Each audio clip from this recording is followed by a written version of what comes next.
Olá, você está no Augusto Leitão Responde, um quadro criado exatamente para uma demanda que existia neste canal, que é justamente responder ao maior número de perguntas, na verdade, agrupar as perguntas mais frequentes e trazer isso como um conteúdo extra para vocês. Então, como eu não consigo responder uma a uma as perguntas, eu leio, agrupo as mais frequentes e trago para vocês em um vídeo ou em uma live, dependendo do formato que nós vamos colocar. Hoje, especialmente, esse vídeo está especial pelas perguntas que vocês me trouxeram. Tem muitas perguntas de diferentes assuntos. Eu entendo que esse vídeo ele vai abordar vários assuntos e eu tenho certeza que alguma dessas pode ser exatamente a sua dúvida. Então, vamos ficar aqui comigo até o final do vídeo. E se você for novo por aqui, se inscreva no canal aqui embaixo, ative todas as notificações, deixe seu like, compartilhe nosso conteúdo e comente. Quem sabe o seu comentário não vira um vídeo como esse, um Augusto Leitão Responde. Passe nas nossas redes sociais, nós temos o meu Facebook e o meu Instagram, o @Augusto Leitão. Lá você encontra trailers, vídeos e algumas frases que você pode salvar e compartilhar, o @Augusto Leitão. Me segue por lá também. Conheça meu site, augustoleitãoadvocacia.com.br, e faça tudo isso que eu falei para que o YouTube entenda como relevantes nossos vídeos, como relevante nosso conteúdo, e entregue ele sempre para você e para mais e mais pessoas. Muito bem, meus amigos. Bom, esse é um quadro que se chama Augusto Leitão Responde e nós estamos criando um outro quadro aqui no canal, que ele vai começar de maneira quinzenal. Na verdade, assim, teremos duas experiências e logo com pessoas maravilhosas que eu gosto muito, que trabalham comigo e vão trazer assuntos importantes para vocês.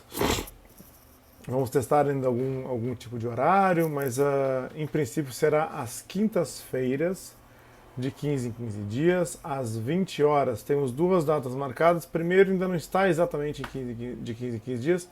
Dia 22 de julho, vamos receber a doutora Gislaine Santos, presidente da Comissão de Direito Militar da ABA, e ela vai nos falar sobre as contribuições para a pensão militar do Estado do Rio de Janeiro e dos estados, pós-Lei 13.954. Tem muita gente pedindo esse conteúdo aqui no canal, e eu achei uma boa ideia trazer uma pessoa que trabalha diretamente com policiais militares do Estado do Rio de Janeiro, tá?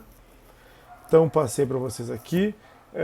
Não deixem de assistir, porque vai ser muito legal essa live dela na próxima semana. Eu vou estar esperando vocês aqui. E vai funcionar assim: quinta-feira, às 8 da noite, a live com ela, e às 9 da noite, a nossa live da semana. O nome do quadro vai ser Até 40 Minutos, porque aí eu não quero que fiquem vídeos enormes, as pessoas deixam de assistir. Uma live de 1 hora, uma live de 1 hora e meia, ninguém mais assiste. Então a gente já combina com o convidado, ele já prepara o conteúdo, a gente prepara umas perguntas e faz uma live que deva caber em 40 minutos. Muito bem, meus amigos, vamos lá. Primeiras perguntas.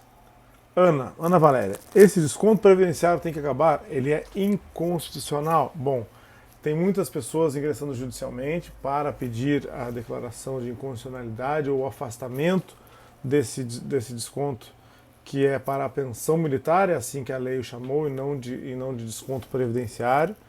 Então, nós temos a Lei 13.954, que criou esse desconto para as pensionistas, que aumentou esse desconto para os militares que já eram antes contribuintes. E aí nós temos decisões até mesmo do STF tratando dessa matéria, e de tribunais em sede de agravo e decisões de mérito dizendo que o desconto é constitucional. E aí começam os primeiros problemas. Não é impossível, né, que se declare inconstitucional, não é impossível que pontualmente em algumas decisões se consiga a vitória, né, mas nós temos alguns entendimentos já do STF sobre servidor.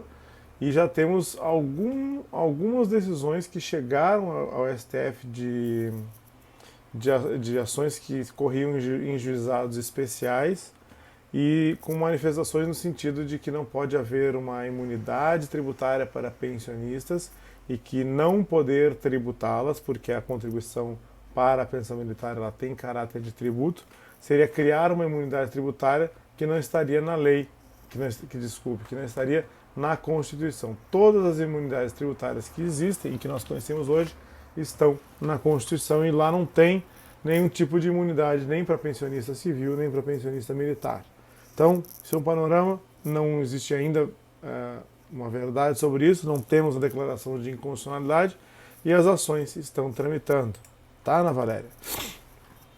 A Rose, boa tarde, ilustre Augusto Leitão. A Marinha me disse por telefone a informação de que eu não preciso fazer prova de vida e nem recadastramento, que isso só ocorrerá no ano de 2022, sem problemas de recebimento na folha de pagamento. É certo?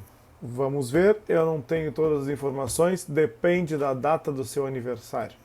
Se você faz aniversário de janeiro até 30 de outubro, aí nós temos como verdadeira essa informação, porque aí de janeiro até 30 de outubro você não precisa se apresentar mais esse ano, só precisa se apresentar no ano que vem. Tá? Se você faz aniversário em novembro ou dezembro, a partir de novembro volta a ser obrigatória a apresentação. Lembrando que ela pode ser feita por aplicativo para quem tem a possibilidade, para quem tem já um pré-cadastro ou no Detran ou no aplicativo do e-Título, tá bom, meus amigos?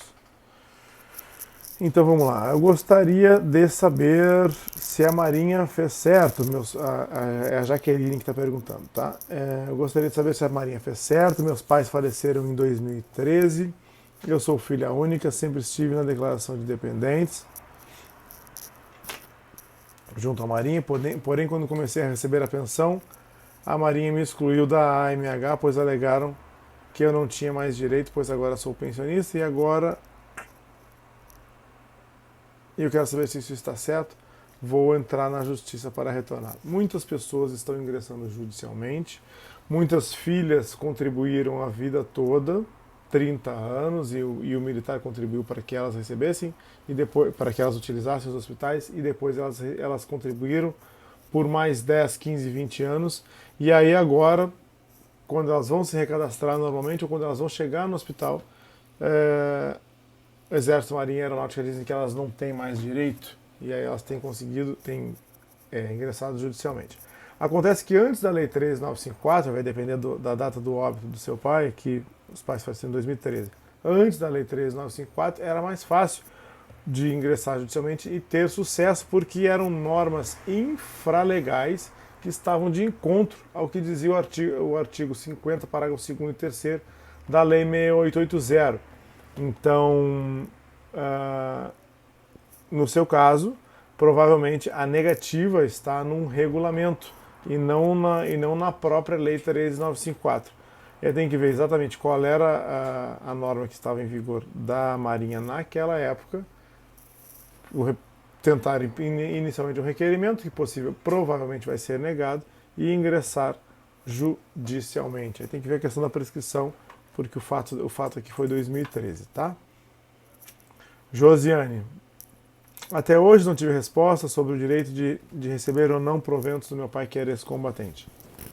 Após o falecimento da minha mãe, que já é falecida desde fevereiro deste ano. Muito cuidado, tá? Meu pai faleceu em fevereiro de 90, tá? Deixa eu ver só qual é a data, como foi 90, é o mesmo ano da Lei 8059. Eu preciso ver aqui para dizer para vocês o mês da Lei 8059. Lei 8059. 4 de julho. Tá, então ela é de julho. Então em fevereiro de 90 não tinha a Lei 8059. Na data do óbito do pai dela não existia a Lei 8059. Se o pai dela era considerado ex-combatente pela Lei 4242, ela pode requerer e pode ter direito e deveria ser habilitada à pensão militar, e por anos foi assim, e por anos as forças habilitaram sem questionar. E no caso dela, que é entre 88, que já temos a Constituição, e antes de 90, era possível que filhas conseguissem a pensão de segundo tenente. Só para quem faleceu entre 5 de outubro de 88 e julho de 1990. Acontece que o panorama disso mudou muito, as leis não mudaram, mas o entendimento dos tribunais foi mudando e cada vez menos se conseguem essas pensões judicialmente com relação às filhas, porque estão criando, por decisões judiciais, requisitos que não estavam na lei. Então, os tribunais e também o Tribunal de Contas estão estendendo, deixa eu baixar um pouquinho aqui, estão estendendo às pensionistas as necessidades que havia para o ex-combatente. Então a Lei 4242, ela dizia assim, não, o ex-combatente precisa ser inválido, precisa estar reformado logo que ele voltava da guerra. Então ele tem que estar reformado, ele tem que estar inválido, ele não pode prover seus próprios meios, não pode receber nada dos cofres públicos, requisitos para o ex-combatente. Quando veio a Lei 859, ela trouxe alguns requisitos, como a não poder receber nada dos cofres públicos, mas aí era para quem faleceu depois da lei, depois de 90, tá? E aí então, o que era fácil de conseguir, que era uma pensão de segundo sargento para as filhas de militares que faleceram antes de 88, e de segundo tenente para quem faleceu depois de 5 de outubro de 88 e antes de julho de 90, está cada vez mais difícil, porque eles agora entendem, eu estou dizendo os tribunais e o STJ e o Tribunal de Contas, estão entendendo que as filhas também não podem receber nada dos cofres públicos, que as filhas também não podem prover os seus próprios meios, e tem até entendimentos mais absurdos que dizem que se a filha é casada, ela pode prover seus próprios meios. Isso aí é um entendimento antigo, lá de 1960, isso não existe mais. Tá? Mas assim, me parece até um tipo de retrocesso os tribunais estarem dando esse tipo de entendimento, esse tipo de conotação, e criar tanto entrave à concessão de pensões para as filhas de ex-combatentes. Mas tudo pode mudar se ele for considerado veterano de guerra, porque o veterano de guerra ele volta da guerra e é reformado e recebe proventos de militar reformado e não pensão militar. Nesse caso, o veterano de guerra ele vai receber os proventos, vai contribuir para a pensão militar, vai falecer contribuindo, e aí ele vai deixar pensão militar mesmo tendo ido à guerra. E aí ela vai receber a pensão militar independente da idade, da data que ele faleceu. E aí, como é o nome dela? Aí a Josiane vai ter direito à pensão militar e não pensão de ex-combatente. Então, é um grande quebra-cabeça e uma colcha de retalhos essas leis de ex-combatentes, tá? E são muito importantes a gente entender para saber qual lei se aplica, em qual caso a gente pode utilizar uma, qual caso a gente pode utilizar as outras. E quais casos deveriam estar sendo melhores aplicados, e os tribunais vêm tolindo, vêm tirando esses direitos das pensionistas.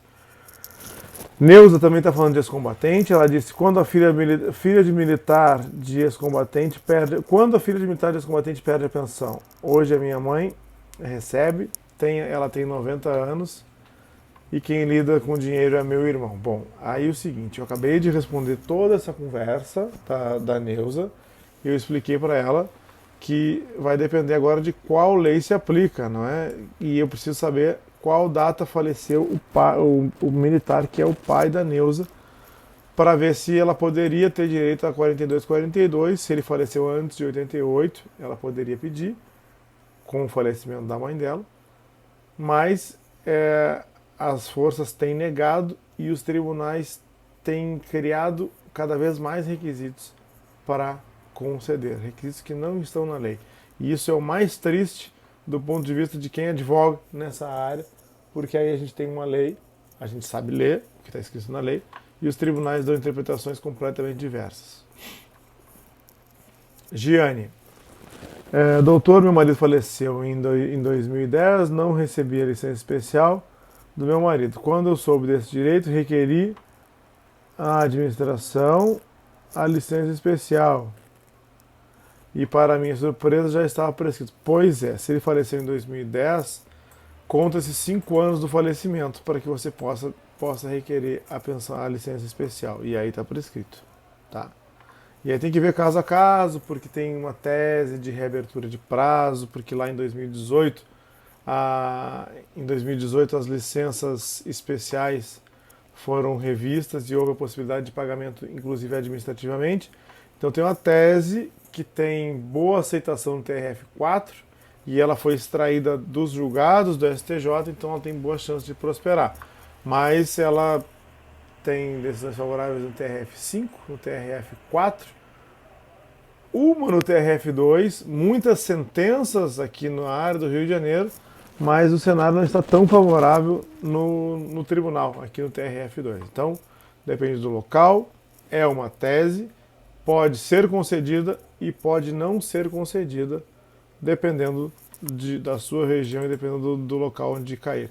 Isso não deveria ser assim, existem recursos que possibilitam a uniformização dessa jurisprudência para que se chegue a uma conclusão se essa tese deve prosperar ou não e se aplique sempre a mesma tese. Então, torçamos para que a tese prospere e as pessoas possam ter direito à licença especial mesmo após os 5 anos, tá? Então, dei todo o caminho para a Jane aqui. A Rose, que eu já respondi uma pergunta dela, perguntou como é que ela deve dar entrada no TCU para a pensão militar. Eu vou ver o que ela perguntou antes, para ver qual é o caso dela. Ela tinha falado antes de prova de vida. Rose, você não tem que dar entrada no TCU com título nenhum, tá? Quem tem que encaminhar o título para o TCU é a própria força, é Exército, Marinha e Aeronáutica. Se por acaso eles te tiraram algum direito, reduziram o valor da sua pensão, e aí isso foi um acordo do TCU, e aí te mandaram uma cartinha, e há a possibilidade de fazer um recurso para o TCU, você pode fazer no site do TCU. Provavelmente você vai ter que fazer um cadastro. Eu, como advogado, tenho token, e aí para mim é mais fácil. Mas eles não têm como inviabilizar que as pessoas que não têm token tenham que comprar um token ou fazer alguma coisa especial. Provavelmente, se você fizer um cadastro, você tem como apresentar um requerimento ou um recurso no Tribunal de Contas, até mesmo sem advogado, tá?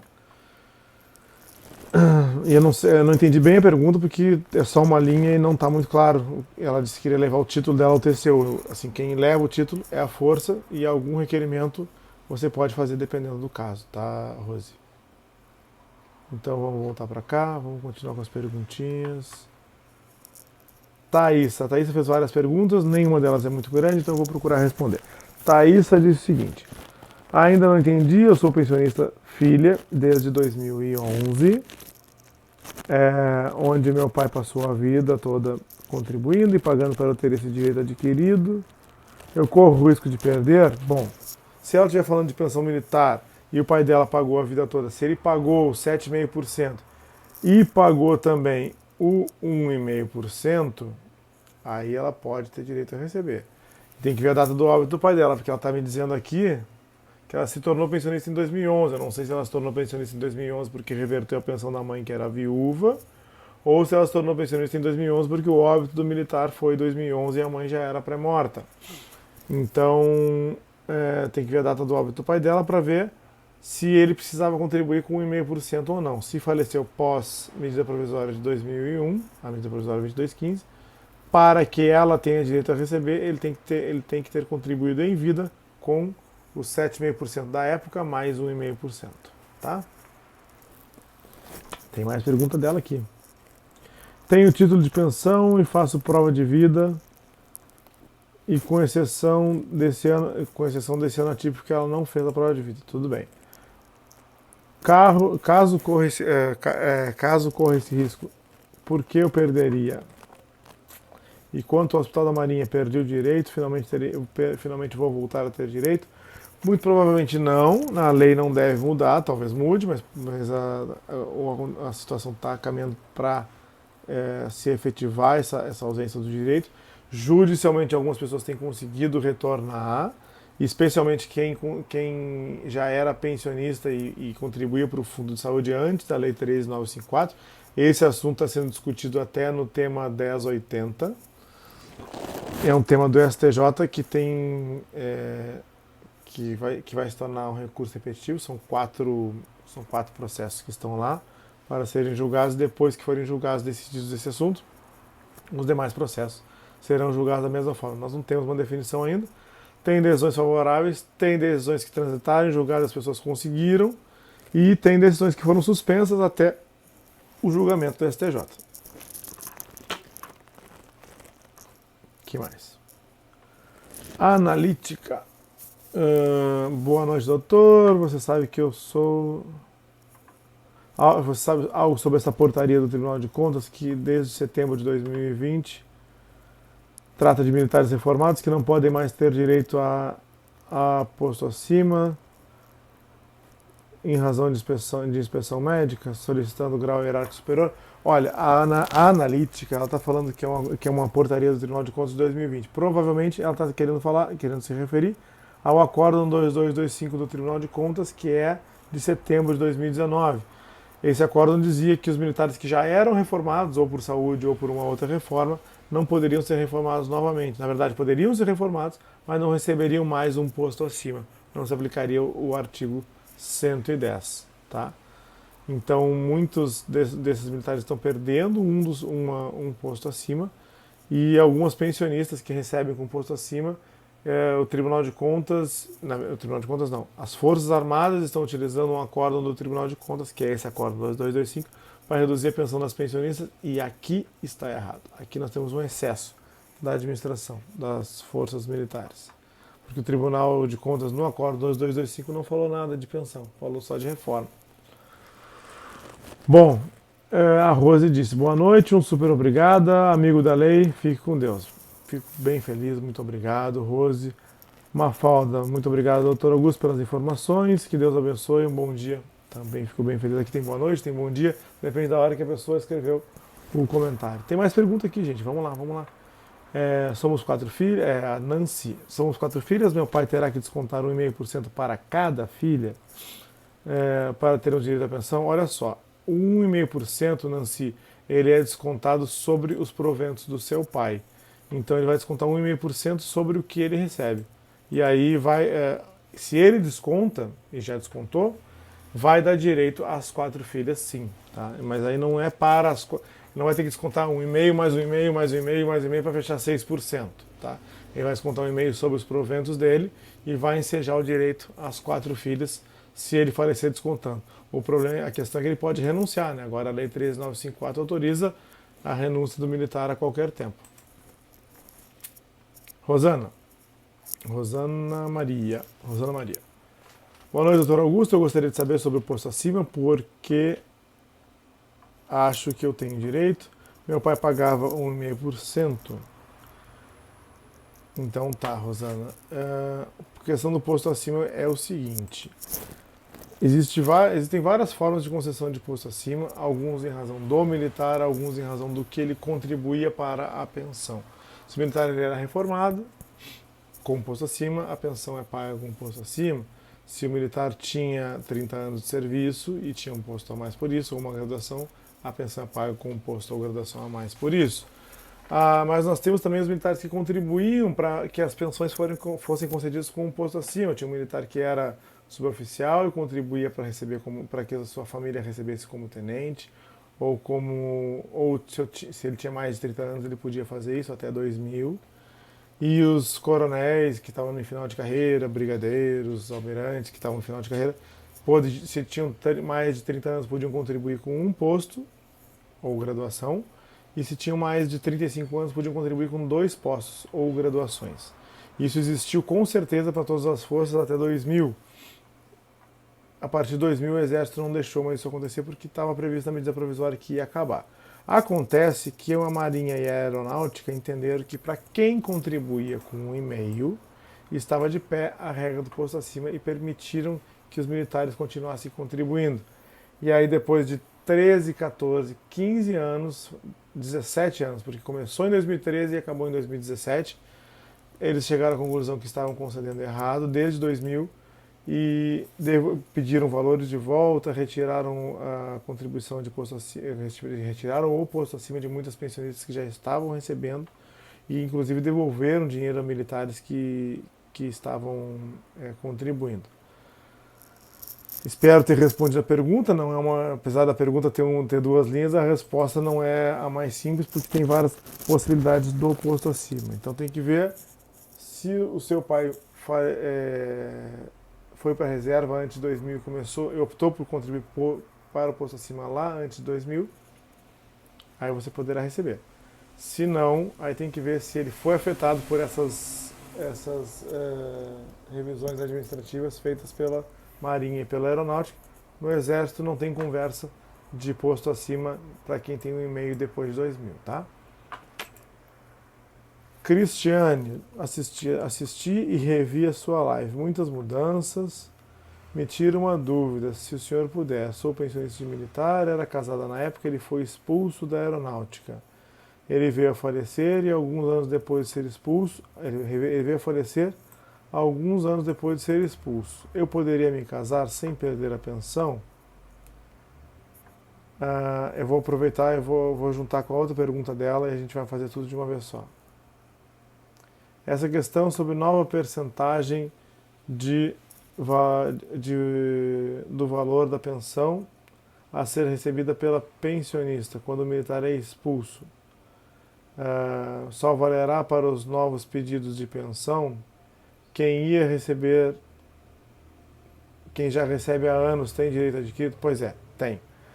Primeira coisa, 3 assuntos em 2 perguntas da Cristiane que eu vou querer abordar com vocês aqui. O primeiro, morte ficta, não sei se todo mundo sabe o que é isso. Quando o militar é expulso, a sua família em princípio não pode ficar desamparada, então a sua família, quando o militar era expulso da Força Aérea, da Marinha, da Aeronáutica,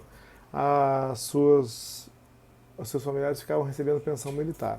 E ela era integral até a Lei 13.954. Depois da Lei 13.954, ela passou a ser proporcional ao tempo de serviço, e aí utilizando frações de 35 avos, porque depois da Lei 13.954, o tempo de serviço mínimo passou a ser 35 anos, não 30. Então, a morte ficta passou a ser proporcional para óbitos aí agora respondendo ela, para óbitos após a Lei 13.954. Para óbitos anteriores, de quem já recebe, continua recebendo integral sem problema. Ela perguntou também se ela pode se casar e se ela perde a pensão. Não perde a pensão, porque as causas de perda da pensão não contemplam nem o casamento da viúva, nem o casamento da filha e nem o casamento da viúva com a situação de morte ficta, tá? Faltou uma pergunta aqui. E aí ela perguntou se tem direito adquirido ou não. Então é isso, tá? Quanto à questão da morte ficta, para quem faleceu antes, tem o que ela está chamando de direito adquirido, porque está cada vez mais raro a gente ter alguma coisa que a gente possa chamar de direito adquirido, porque existe o direito adquirido, está na Constituição, mas ele está sendo relativizado. Está dizendo, não, isso não é direito adquirido, eu não posso dizer que existe direito adquirido em matéria tributária, não existe direito adquirido quanto à estrutura remuneratória. Então, o direito adquirido está sendo drenado, né? Está sendo minimizado pelos nossos tribunais. Bom, sem esquecer, senhores, nós temos dois diplomas novos, novíssimos, saídos do forno, que eu vou procurar fazer bons vídeos para vocês, com conteúdo. Temos aí a portaria GMMD 2791, que trata de ressarcimento ao erário, várias regras de ressarcimento ao erário, e algumas um pouco excessivas e que não deveriam estar ali. Eu vou comentar algumas delas com vocês, eu vou fazer vídeos sobre essa portaria. Eu fiz um vídeo rápido, quando eu fiquei sabendo dela, e coloquei no ar. E agora eu vou trazer por assunto, vou trazer os assuntos, como é que era antes, o que mudou, se pode ressarcir. Da mesma forma, o decreto 10742, eu já comecei a fazer isso. Eu pego o decreto, pego aquilo que mudou e trago desde lá de trás como é que era com a Lei 3765 da redação original e o decreto antigo que tinha, que era o 49096 de 1960. E aí eu trago lá 1960, medida provisória 2215 em 2000 e a Lei 13954 e agora o decreto sobre determinado tema que é abordado no decreto. Eu vou fazer alguns vídeos desses para a pessoa entender bem direitinho o que se aplica, o que valia antes, o que vale agora. E eu acho que eu consegui trazer bastante coisa para vocês nesse vídeo. 30 minutos cravado. Agora a gente vai fazer a fase final. Antes de encerrar, eu quero lembrar vocês, muito importante, do nosso quadro novo. Se chama Até 40 Minutos. E vai começar na semana que vem com a doutora Gislene Santos, professora da... Eu estou com professora na cabeça porque ela tem dado palestras, tem organizado seminários, ela também é professora. Ela é presidente da comissão da Comissão de Direito Militar da ABA Rio de Janeiro, da qual eu sou vice-presidente. E vai ser com muito carinho que eu vou entrevistá-la, que eu vou fazer umas perguntas e direcionando um pouco o conteúdo, porque as pessoas têm me perguntado muito sobre policiais militares do Rio de Janeiro, sobre as contribuições dos policiais militares do Rio de Janeiro e contribuições dos estados. Ela vem aqui falar sobre isso e ela trabalha muito próximo aos policiais militares do Rio de Janeiro. Ela vai poder também trazer esse conteúdo para vocês, que me é bastante cobrado aqui no canal. Tá certo? Então vou esperar vocês aqui. É na próxima semana, às 20 horas da quinta-feira. Então, dia 22, às 8 da noite, teremos a live com a nossa convidada. E às 21 horas, a live da semana. Então vai ser assim, de 8 às 8h40, a live com a doutora Gislene. E às 9 horas começa a nossa live da semana, normalmente, como sempre acontece.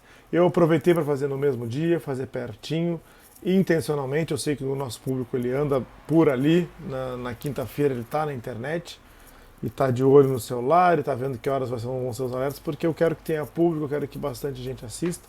Então a gente vai começar a fazer nesse horário, dependendo, a gente mais adiante troca o dia, a gente vê como é que faz.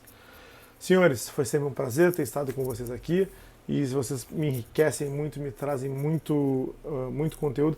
Essa live aqui, na verdade não é live, esse vídeo, deixem os seus comentários no vídeo, tá? Porque eu fiz um vídeo gravado, excepcionalmente hoje, e que eu estou com compromisso, vou no colégio da minha filha, e eu não vou poder estar aqui no momento da live. Então, no lugar da live, gravei esse vídeo, feito igual a live que a gente faz sempre, de maneira descontraída, sem nenhum tipo de corte, sem nenhum tipo de edição, olhando no computador, respondendo as perguntas, naquele clima de bate-papo que a gente sempre faz.